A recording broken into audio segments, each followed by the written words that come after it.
What a cool new offering that Deer Valley didn't really have before to have that vintage sort of fun ski feel for après. Totally.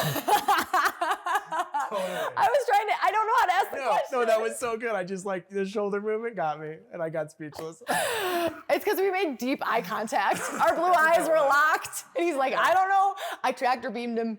Yeah. All right. Where's the shot ski? I know, right?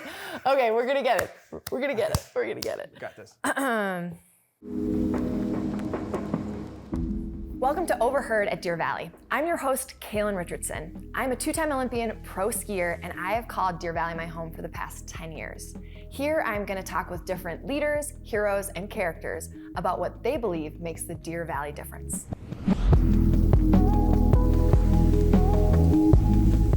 Today, we're getting a peek behind the curtain of what arguably sets Deer Valley apart more than anything else, the dining experience.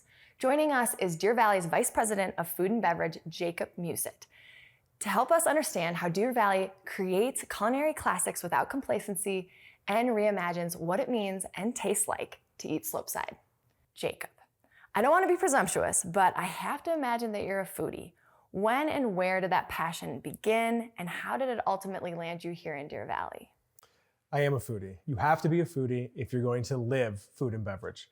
When I was little, I'd go on business trips with my dad. He was a salesman, and he would make reservations at restaurants, and little did I know, they had his name. So when we arrived to the restaurant, they would say, "Mr. Musyt, welcome." And I was blown away. I thought my dad was, he knows everyone. He has to know everyone, right? And the whole experience I kind of started to pay attention at that point in time. And then when I started putting on weddings, working for luxury hotels, being able to be a part of someone's special day like that and help execute something so amazing that they will remember the rest of their life, I was hooked. You are a showman. You wanted to be the person that was in charge of creating these experiences. Is there ever a time where you want to be chopping and making the food, or is it more about executing the entire experience? In my role now, I get to kind of put my fingers in everything. So I'm inside the restaurants, I'm on the mountain skiing from restaurant to restaurant, and I'm in the kitchens tasting food, working with the chefs. They will tell you that my knife skills are nowhere where they need to be compared to all of these professional chefs here. But the passion from the beginning of the process all the way to the plate, I love every moment of it. And so that might be the Deer Valley difference, is that it is Jacob Musyt's fingers in everything. That's the special taste. No. That is definitely not the Deer Valley difference. It is, I wish. I wish I had that power. It's all about the people though. Every single person in the process, from the person picking up the phone and ordering the product, from the distributors, all the way down to the cooks and the dishwashers and the servers, every single person, their passion, that is the Deer Valley difference. I completely agree. And when I've been skiing all morning and I go into any of the lodges, whether it's Empire or Silver Lake or Snow Park, it's not just the normal fare of boiled hot dogs and a flabby little piece of hamburger meat. There's garnish. When I've gotten the pho, there's, sprouts on top. The peanuts are just the attention to detail is so incredibly special here at Deer Valley, and that everyone takes pride in what they're doing. You're 100% correct. That's exactly right. That is a part of the difference for sure, is the people with the passion. They want to make sure the product is the best it can be. They want to make sure the sandwich is not your normal sandwich. We make all the pizza dough from scratch. We make the pho. All that's made from scratch. And they take pride, and we all take pride in the product that we're giving every single guest. And we try to pay attention to all the details. I can feel your passion. I love that. When I meet people like you, I say you are put on earth to help people have an amazing culinary experience. When you are bringing in your chefs, your servers, all the different people that create this entirety of the Deer Valley experience, because there's so many different places to eat, is it just something that's innate? How do you get people as excited as you are about the food and beverage here? Well, it starts with finding the people that are excited about this kind of stuff, right? I can teach anyone how to bus a table or to greet a guest, but to find people that are true hospitalitarian, is that a word? It is I just now. made that up. They're hospitality people, and you can't really train that, right? It's something that you're born with. And we start there, and then we kind of work the process with the team. And when there's something new and flavorful, or we're bringing in a new coffee purveyor or a new product, or we're sourcing seafood from the fishermen in Alaska, that's something you get excited about, and the team rallies behind those things. People love eating here. There have been some, over the history of Deer Valley, there have been some eating experiences that people get really attached to. But it's all about this evolving, this thoughtful evolution of an experience of dining. How have you taken some things that have become stalwarts of Deer Valley and sort of brought them to the 2020s? So I think people's tastes have changed. What is high-end or luxury or premium, that changes over time as our demographic and our guests constantly change. So we have to think the exact same way with our dining establishments and our guest experiences. They have to kind of change with the times and with our guests. One of those big changes that are happening this year is Royal Street Cafe at Silver Lake. It is a destination, it's a tradition for a lot of families and people to go there and have lunch on the mountain at Silver Lake. This year we are transforming the entire space and we're turning the upstairs into a vintage late 70s, early 80s ski bar, where it is going to be an experience on its own that has never been done at Deer Valley. You can go to a hotel on the mountain or you can go to Main Street and get that bar, après ski, high energy experience. But this will be the first time on mountain that we are going to do something like this.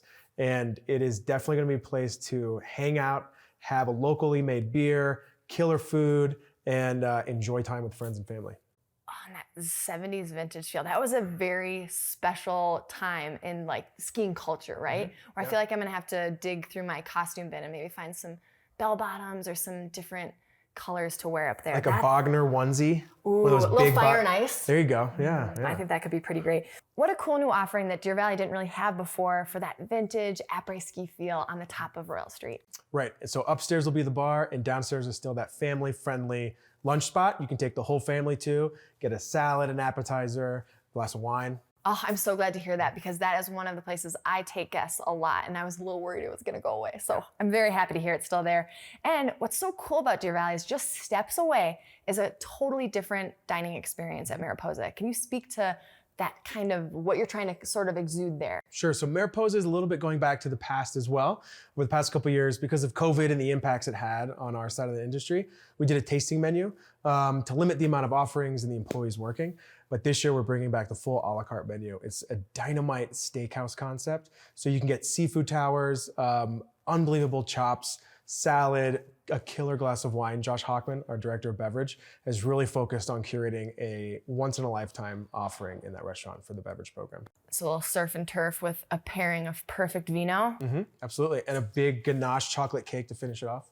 And then you have things like the seafood buffet. I remember I heard about the seafood buffet before I moved to Park City. How do you take something like that that is tried and true, but also bring it forward so that people that have been eating here for going on 30 plus years can say, ooh, this is something different, yet it is reminiscent of something I love? The seafood buffet is a big deal. When I started here a little over 3 seasons ago, the number one question till today is still, where'd the seafood buffet go and when's it coming back? So we launched Cast and Cut last year, which was very seafood focused steakhouse. And this year we're able to bring back the seafood dining concept. So it's Cast and Cut seafood dining. And we did have to tweak it a little bit, but it is the all you can eat seafood experience that the guests are, that they've experienced in the past. But we had to be really creative with being able to get the best product we can at the best price. So like I said earlier, we are going straight to the fishermen in Alaska, bringing product in straight from them. And we're being very smart with our offerings and what we're serving. So you're gonna see an array of there's a lot of food, right? There's so many choices from seafood paella, a full raw bar, seafood pastas, salads. There's a whole carvery station, fried seafood. There's any way you can make seafood, we're making it in this restaurant. So for those that have been just bemoaning the departure of the seafood buffet, they're gonna say, this is even better. Hopefully. I think so. I think so. I think the few that are just kind of stuck in the past, we need to usher them forth to this amazing experience. Absolutely. Yeah. Are there any other menu updates or features or things to look forward to from the classics? Like we've got the brass tag, we've got fireside dining, and people know that. People come and each year they want that really amazing, special, unique experience, but what is the little twist that we're adding this season? So a couple of twists are, we're bringing back some of the legacy food options that a lot of the guests, I speak with a lot of our locals and a lot of our guests, because I want to know what they want and what they feel and what they miss.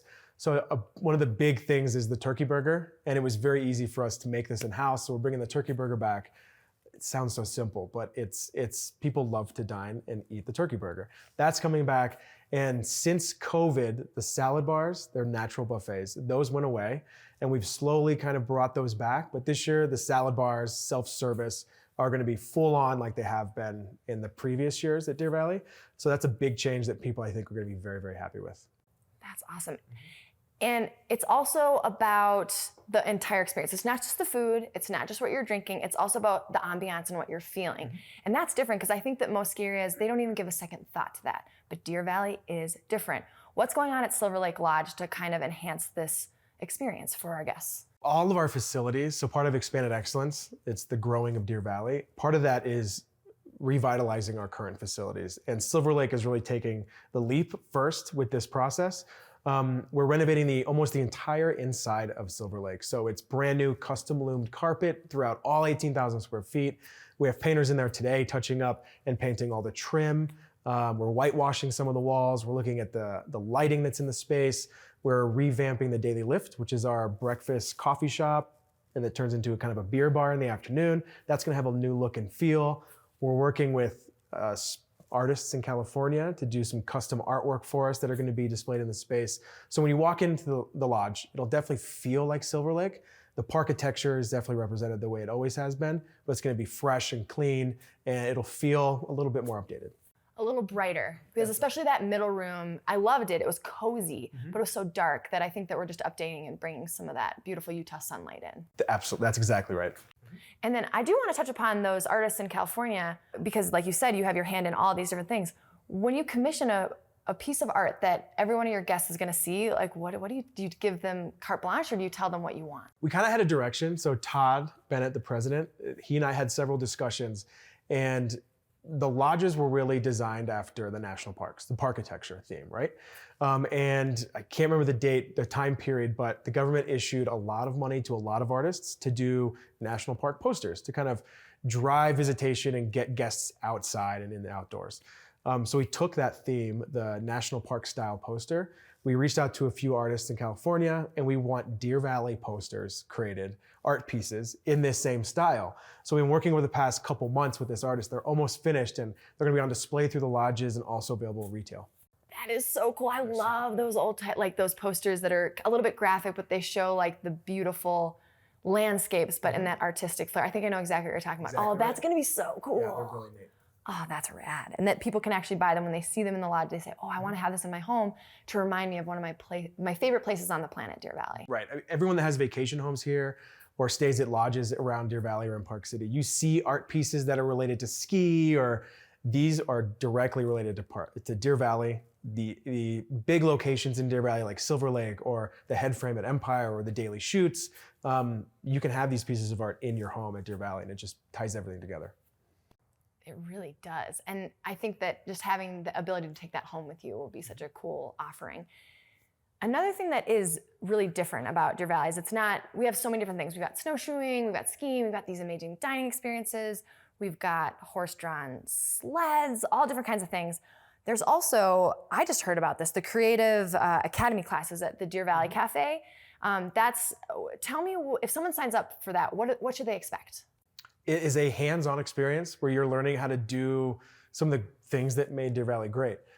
We started with Taste of Luxury several years ago, where we'd bring chefs in like Massimo Bottura. We would do cooking classes, and they would sell out in minutes. People wanted to be hands-on and be a part of this whole chef experience and feel like you're in Food Network. And so we created this academy where you can easily sign up to learn how to make our carrot cake from scratch, learn how to make the turkey chili, learn how to make spooky cocktails during Halloween, or truffles and bubbles on New Year's Eve, and have a hands-on experience with your family and friends and take a piece of knowledge in Deer Valley with you so you can make the chili at home from scratch. I thought that might be sort of proprietary knowledge that you didn't necessarily want to share, but I like that Deer Valley is being magnanimous and saying, here, you can make your own turkey chili if you come and learn from us. Our goal is for everyone to enjoy what Deer Valley has to offer, and if that means taking a piece of it home and sharing with your friends and family, I don't think there could be anything better than that. And I actually do have to give a little shout out to Deer Valley Grocery Cafe, which is just a little bit down the road from Snowpark. If you are staying in a condo or something, you can go in there and get some of that amazing Deer Valley food just to heat up, stick in the oven in your, in your condo or whatever and eat. And that's a great offering. I know I do that sometimes when I'm going home. I'll stop in and say, I want those meatballs. I don't want to cook tonight. And it's Fantastic. Before you get here, you can call us and we'll stock your refrigerator for you. Oh my goodness. That is amazing. Did you hear that, everyone? Did you hear that, folks? You can call ahead and stock your fridge for your holiday or getaway. You talked about Massimo Bottura. I'm a big fan of Chef's Table, and I know that that was a big deal for you. Bucket list. Who else would you like to bring here to Deer Valley to share with your guests, and then maybe selfishly for you to eat a little bit of their food? Who's on your short list? My short list. So we're actually working with a couple of chefs to bring them out in February for our next Taste of Luxury series. So I won't divulge any of that information yet. Maybe I'll have to have you back on. I'll have to come back on. Yes. I wouldn't mind. You wouldn't mind? No. I'll bring some food next time. You're a hospitalitarian. Hospitalitarian. Trademark. Trademark. We'll make shirts. Because I feel like I'm one as well, because I'm all about experience. Looking forward, is there anything at Deer Valley, because it seems that Deer Valley is always at the forefront of the dining experience while skiing, while slopestyle, because it is a ski resort first and foremost, but I'd say very shortly behind having amazing skiing is having an amazing dining experience. What do you think is the next step? What is something that you're excited about trying to cultivate, especially with the expansion that's going to happen? Is there anything that's sort of, off in the future that you're like, ooh, if I could make that happen without showing your hand too much? Yeah, so we're currently looking and talking about the new spaces that we're going to have over on the expanded terrain on top of Park Peak. Obviously, Snow Park Village, there's going to be restaurants, a lot of restaurants down there. So we'd love to work with some amazing celebrity chefs or third parties to run some great experiences. But we're also looking at designing spaces a little bit differently than we have in the past. My culinary team has gotten super excited about outdoor cooking, open fire, wood cooking. So I think there are going to be some elements of that we're going to see in some of the spaces. But also on the environmental side of things, we may have some kitchens that will go all electric and not have any gas in them and really try to lower our carbon footprint a little bit in food and beverage. And that's definitely something we're trying to think of moving forward in the future. But the true things that we do at Deer Valley, you'll see a lot more of that for sure. Yeah, of course. It's a very, very exciting time to be here. And then I have to ask, I know you probably get asked this a lot, but if there was one thing to eat or drink, and I'm gonna take away the Deer Valley cookies, turkey chili, and the hot chocolate, because of course, that's just a given that you have to have that. But maybe something sneaky once a day keeps the doctor away, maybe? No, you become best friends with the doctor. You're like, I have him on speed dial. Yeah. That's not true. It's not, you're out exerting yourself. 0 calories at anything Deer Valley. I think once you hit a certain elevation, which I think is at Snow Park, calories they go down. It's true, exactly. But if you had to tell someone, you really should try this, especially for this season specifically, what is the one item you say, you really give it a whirl? The one item, I would say the pho at Silver Lake is by far one of my favorites. I love the pizza at Brass Tag. Chef Cody over there, it takes him 4 days to make the pizza dough, and there's a lot of passion and love into what he does. You've got to try out the Brass Tag for sure. And we have some new favorites that are popping up throughout Deer Valley. You have to just come and check it out and see. True. I'd say that some of my personal favorites is I love the fish tacos up at Empire. So good. And then you're right, there's so much good food that I kind of just switch it up. Every time I go, the paninis at Empire, the pizza at Silver Lake, the salad at Snow Park. There's really, the great thing about Deer Valley is that you cannot go wrong anywhere on the mountain where you can go to eat. The one thing I would say is any little actual tips for people that are on the mountain about when to eat and where. Because sometimes that's something, and I don't know if you're especially during the holidays where it gets really busy. We can end with that. What would you tell people? So most of the restaurant operations for lunch are open between around 11 and 2:30 or 3. So I'd get there at 11. Get there first, get there early, say hi to the chefs, grab some food right there and get a table. Or come around 1:30, 2 o'clock, probably, because a lot of people want to eat and they meet up at noon or 11:30, and it gets pretty busy at that point in time. Yeah, unless it's a beautiful day outside and you're willing to sit outside, I would say. Definitely early bird catches the worm, or fashionably late. Sure. Later. You're not late. You're never late at Deer Valley. Never late. Maybe that's the Deer Valley difference. Unless you get to Deer Valley at 6 p.m., then you have to just go to dinner and you can't ski. But then, you know what? That's not the end of the world, because you'll still have a great dinner. Where other ski resorts, if you get there at 6 p.m. and the lifts are closed, you're bumming. You'll find a parking spot though. True, and that's a good thing. It's so great at Deer Valley because anywhere that I'm at on the mountain, I know I'll get an amazing meal. I also like what I call 11sies, where I need that little caffeine pickup, maybe a little Deer Valley cookie after 9, but before 11. And I hear that there's some really cool new things to look forward to this season for me on those really cold days. There's definitely new things to look forward to on the coffee program and coffee side of things. We are working with a smaller coffee company called La Colombe out of Philadelphia, all single origin coffee beans. And we're remodeling all of Excedra at Snow Park. Super cool coffee experience inside. And at Cushing's, this has been asked for a lot from the locals, is that we're bringing back the specialty coffee program at Cushing's. But you can also get a draft beer at Cushing's this year as well. Oh, that's awesome. Both sides of the spectrum, wanting to feel a little more relaxed and wanting to get a little bit more jazzed with the caffeine. You can have a cup of coffee. I can have a draft local beer. Exactly. And what I love about Cushing's is it's this perfect little spot at the top of Flagstaff where on those really cold days, it's so nice just to be able to pop right in, get a hot chocolate, get an espresso now, which I know I will be partaking in a lot this season, when I just need that little bit of a pick-me-up. That'll just, help me just flow right into an amazing lunch. Absolutely. Well, Jacob, it has been such a pleasure talking with you. You exude just positivity and passion when it comes to food, and that is contagious. And I think that anyone that eats here at Deer Valley can see that you've had a fine touch in making it a truly special experience. Awesome. Thank you. And thank you all for listening. This has been OverHerd at Deer Valley, and we'll see you on the slopes. Are you a good skier? Seriously, like? Am I a good skier? I don't know. If Steve Graff was here, the guy that runs the mountain, he would tell you I'm not a great skier. Well, he has high standards. He might say I'm not a good skier. And no way. You're like an Olympian. Every season there's a time where I think I'm doing really well and I'm just just jamming underneath the Empire, like hitting the powder bumps and like getting a couple hoot and hollers from the chairlift. I enjoy that. I'm not gonna lie. I can say that openly. You want to hear my one powder story on skis? Yes, please. One powder story, only one. No, well, this is the one I'm gonna share. Oh, okay. So last year we had tons of snow and Mayflower Bowl opened. And I got a call from a friend that works on the mountain, was like, you gotta check this out. I don't powder ski. I just learned how to ski a couple years ago. Where are you from? I'm from Chicago originally. Minneapolis, man. Oh yeah, right on, cool. Sweet. Anyway, back to my story. I made 3 amazing powder turns, cartwheeled for 100 yards, got up 3 more great powder turns, cartwheeled 100 yards. I did that for 2 hours. # worth it. # I can't powder ski yet. I'm still working on it.